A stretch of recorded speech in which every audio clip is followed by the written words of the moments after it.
এর আমি চলে এসেছি নতুন রেসিপি নিয়ে, শশি চিংড়ি। এটা প্রথম থেকে শেষ পর্যন্ত ভিডিওটা দেখবেন, খুব ভালো লাগবে।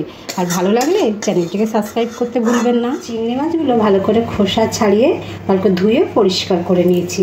এবারে ম্যারিনেট করে নেব। তার জন্য প্রথমে গোলমরিচের গুঁড়ো,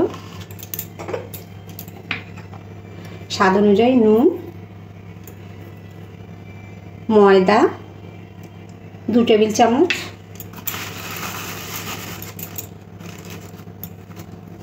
কর্নফ্লাওয়ার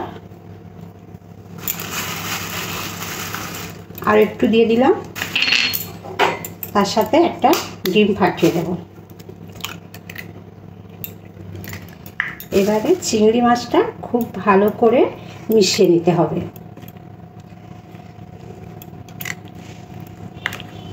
কড়াইয়ের মধ্যে সাদা তেল দিয়ে দিয়েছি। তেল দেওয়ার পরে ম্যারিনেট করা চিংড়ি মাছগুলো তেলের মধ্যে দিয়ে দিলাম।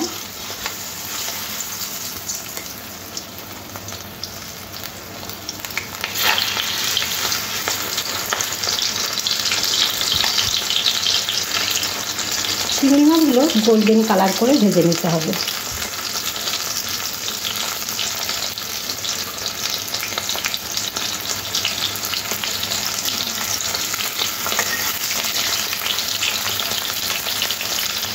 চিংড়ি মাছগুলো এরকম গোল্ডেন কালার করে ভেজে নিতে হবে।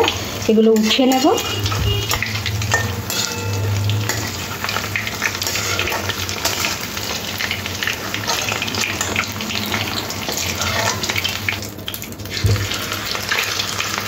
বাকি যে চিংড়ি মাছগুলো আছে একই প্রসেসিংয়ে লাল লাল করে ভেজে নিতে হবে।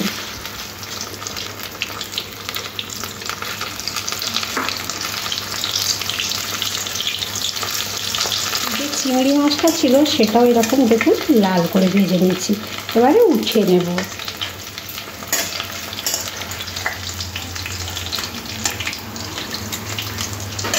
ওই একই তেলের মধ্যে রসুন কুচি আর লঙ্কা কুচি দিয়ে দেব। একটু ভাজা ভাজা হয়ে গেলে একে একে সব মশলাগুলো দিয়ে দিতে হবে। তার আগে গ্যাসটা লোতে রাখবো। Red chilli sauce, tomato sauce, অল্প একটু লঙ্কার গুঁড়ো, কালারের জন্য একটু কাশ্মীরি লঙ্কার গুঁড়ো, স্বাদ অনুযায়ী নুন। সব কিছু দেওয়ার পরে সবশেষে একটু জল দিয়ে দেবো। এবার জল দিয়ে ভালো করে সসগুলো জলের সাথে এইভাবে একটু নাড়াচাড়া করে মিশিয়ে নিলাম। চিংড়ি মাছ কে না ভালোবাসে, ছোট থেকে বড় সবাই পছন্দ করে। আর আজকের আমি যে রেসিপিটা বানালাম সবার খুব ভালো লাগবে।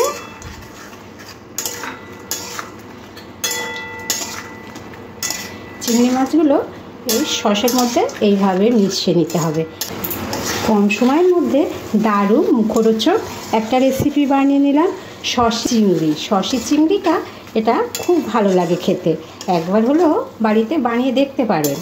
আজকের মতন এখানেই শেষ করলাম। সবাই ভালো থাকবেন, সুস্থ থাকবেন। আবার নতুন ভিডিওতে আপনাদের সাথে আমার দেখা হবে।